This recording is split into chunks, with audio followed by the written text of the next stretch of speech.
Go. So the first part of this experiment is fairly simple. You see we have a solenoid, and the specifications for the solenoid are written down right here. It's got a length of 15 centimeters. It is a coil with 710 turns. The diameter is 3.5 centimeters. You won't really need those until the third part of the experiment, but those are the basic specifications that we have. And what we're going to do in this part is we're going to induce a current through the solenoid simply by changing the magnetic field through it. So the first thing we're going to do is connect the solenoid to the current probe. So we've used the current probe before. This is connected to the Logger Pro interface. So what we want to do is set up the current probe so it'll have a positive reading when the current is clockwise and from our vantage point, and negative when it is counterclockwise. So if you look here, you see that the current is coming down on the right side on the black end and going up on the red end. So a clockwise current would go down on the right and up on the left. So we want the red terminal of the solenoid connected to the red terminal of the current probe. And that way, a clockwise current gives us a positive reading, and a counterclockwise current will give us a negative reading. So we connect red to red and black to black, but otherwise leave it like this. So now we're going to open up Logger Pro. And so there are a couple of things we're going to need to do. Now, we've used the current probe before, so if you're getting a flat, a steady reading or a steady non-zero reading when there's no current going through or no reason for a current to be going through, that means you have to zero out the current. And so you go to experiment and you go to 0, and you see it's back normalized. That's what it should look like. So you're going to want to go to experiment again and go to data collection. So we want to set the duration to 10 seconds. We want to set the sampling rate to about 50 samples per second. And then we're going to hit done there. Now we want to adjust the axes. You're not going to get a really big current. We don't need that. We just want to click on the top, and we're going to set that to 0.01 amperes. And then the low end, so you click on the lowest number, and then you're going to enter negative 0.01 amperes. So it's not going to be a whole lot of current. And so the last thing we need is this bar magnet. It looks small, but it does the job. And so you have the North Pole, N, and you have the South Pole labeled S. And so if you insert the North Pole into the solenoid, the magnetic field within the solenoid is going to point in from our vantage point, and it's going to increase. And if you pull it out, it's going to decrease. And if you flip it out and flip it around and have the South Pole going in, then the magnetic field is going to point out from our vantage point, and it's also going to increase. So that's basically how it works, and we are going to then look at how the current works. So remember from Faraday's law, it's not the magnetic field itself that matters, but the change in the magnetic field, or more specifically, the change in the magnetic flux. But for this part, we're changing the magnetic flux by changing the magnetic field. So we're going to set up this table in Excel, and so we have a number of different rows. And so which pole is facing in? Is it moving in or moving out? Is it moving fast or slow? What's the maximum current reading? And is it positive or negative? So we're going to start with putting the North Pole inside the bar magnet like this. and putting it in far enough that it stays still. And so we're going to click and see what happens. And so you see there's quite a bit of noise at this sensitivity that you can see.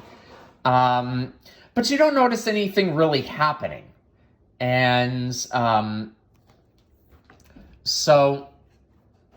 and that's something that you can write down then in your table. So then you're going to position the south pole of the magnet inside the coil. So we're going to basically do the same thing, but now the south pole is in, and it's going to be still. So you can probably guess what's going to happen when you do that, but let's see if that is in fact what you get. And in fact it is. You're getting some random noise, but you're not seeing anything interesting. And again, it's not moving, so if it's not moving, what do you think that says about the magnetic flux? So now we're going to start the north pole, the bar magnet, a few centimeters away and bring it in at a low speed. And then we're going to see what happens. So now the north pole is going in at a low speed. So I've hit collect, and I'm going to bring it in slowly. And if you notice, when I brought it in slowly, you got a little bit of a dip. And it was pretty, it was in the negative direction. And remember, we said positive was clockwise, so that would be the counterclockwise direction. But let's do it again. Let's give it a little bit more speed so it's a bit more obvious. And there you can see it quite a bit better. And so we're going to go with that dot. And so what it asks then, what do you observe about the current? How high does it get, and is it positive or negative? So what's the maximum amplitude of the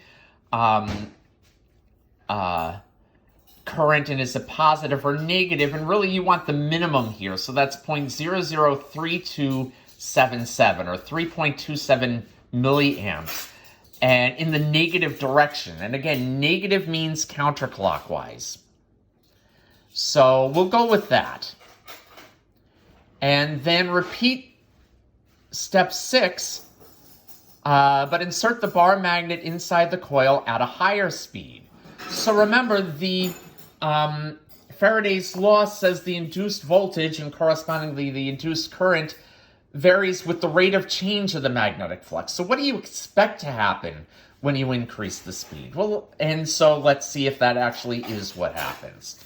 So I'm going to hit collect, and I'm going to insert the north pole in at a very quick speed. And you can see what happened. In fact, we went off scale.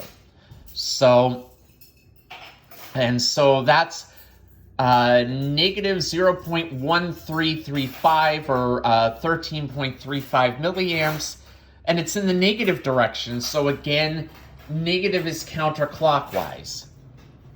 So let's repeat 6 and 7 now, but with the south pole of the bar magnet going in. So we're going to start by bringing it in. Okay, we've got an offset now, so let's zero this out again. And sometimes you need to do that with the current probe just to get it at a more normal reading. So, okay, so you bring it in, and you see what happens. So you got a nice peak, and it's in the positive direction. So now the current, the induced current within the solenoid is positive. That means it's clockwise. The maximum value was 0.004680, and that's amperes. You could write that as 4.68 milliamperes if you want. So that was slowly, and now we're going to do it more quickly. And so you see what happens there. And so now we get 0.008038. And so that's the maximum current, and it's positive. And again, positive is clockwise.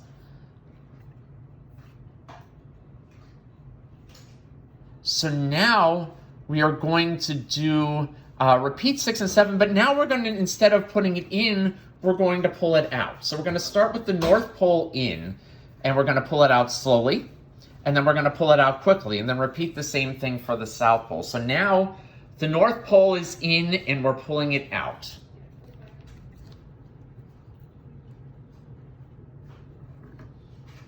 And so you got that little positive reading. And that, you know what I'm going to do? I'm going to set the data collection to 5 seconds instead of 10. And so that's positive, and that's 0.003154. So what I'm going to do is I'm going to set the data collection to 5 seconds. All right. So now the North Pole is in. We're going to pull it out quickly. Okay, I did not mean to do that. Let me reset that. Experiment data collection. Why is it still? Okay. And set the time axis to 5 seconds. Maybe we'll do that. All right. So put it in, and I'm going to pull it out quickly.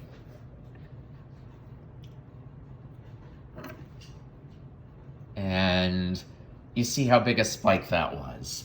And so that was 0.02391. And again, that's amperes. That's 23.91 milliamps. So now we're going to put the South Pole in, and we're going to pull that out slowly.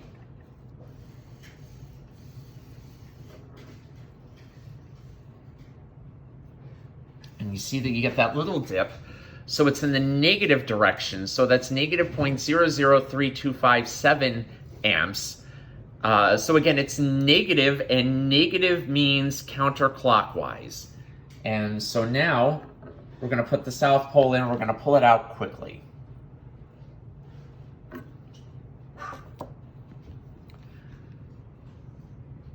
And so now it's negative 0.02249. And again, that's amperes. It's in the negative direction, so it's a clockwise. So the current going through the solenoid is clockwise. And so keep all those things in mind, and then just fill out this table. And so that's part 1 of the experiment. When we get back, we'll do part 2.